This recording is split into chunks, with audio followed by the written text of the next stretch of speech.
دور جوانی کے ساتھ جڑے رومانوی تصورات، نئے انوکھے رشتوں کی خوبصورتی اور کشش، موسیقی اور رومان پرور شاعری، ڈرامے، فلم دیکھنے کی خواہش فطری ہے، لیکن انسان کو حیوان نہیں بنایا گیا، اشرف المخلوقات یعنی انسان ہی بنایا گیا ہے تاکہ وہ عقل و شعور کو استعمال کرے اور اپنے جذبات کو غلط جگہ انڈیلنے پر قابو پاتے ہوئے اللہ کی قائم کردہ حدود میں رہ سکے۔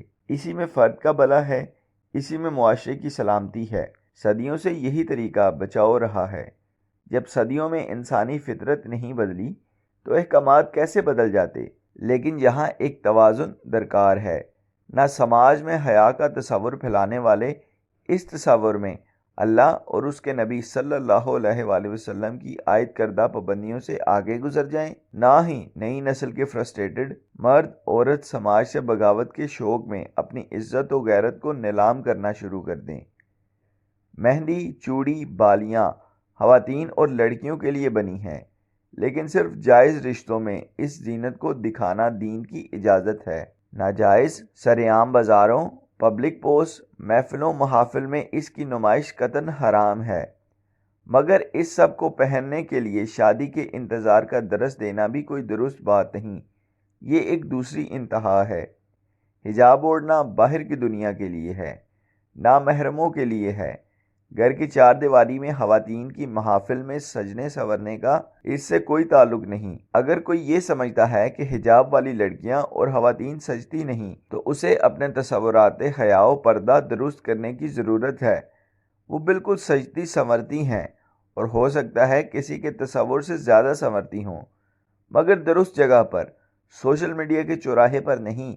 یہیں یہ بات بھی اہم ہے کہ اپنا سجنا سنورنا اور اعتدال اور روشن خیالی دکھانے کے لیے حجابی خواتین کو اپنے ہاتھوں پیروں کپڑوں کی تصویریں لگانے کی ہرگز اجازت نہیں، نہ اس کی ضرورت ہے۔ اسلام سے زیادہ آگے نہ نکلیں۔ آج ان فتنہ پروروں کے کہنے پہ چھپی ہوئی تصاویر لگائیں گی، کل کسی نئے پروپیگنڈے کے زیر اثر برقع اتار کر لگا دیں گی۔ نفس کا روزہ معاشرے کے لیے نہیں، اپنی حفاظت کے لیے ہے۔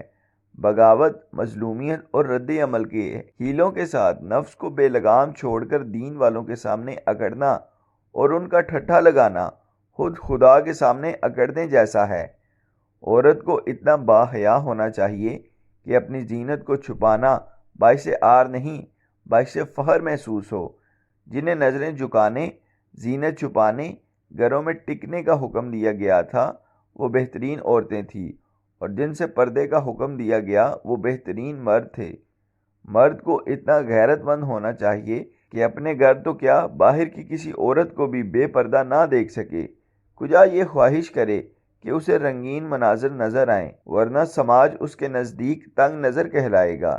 جنہیں یہ حکم دیا گیا تھا وہ بہترین پاکیزہ مرد تھے۔ سماج کو یاد رکھنا ہے کہ وہ خدا نہیں ہے، نہ خدا سے بڑھ کر پابندیاں لگانے کی کوشش کریں، مگر سماج کی نفرت میں اندھے انسان کو بھی یاد رکھنا چاہیے اس کی بغاوت خدا سے ہے، اور خدا سے بغاوت کر کے بھلا کسی نے کیا بھلائی پائی۔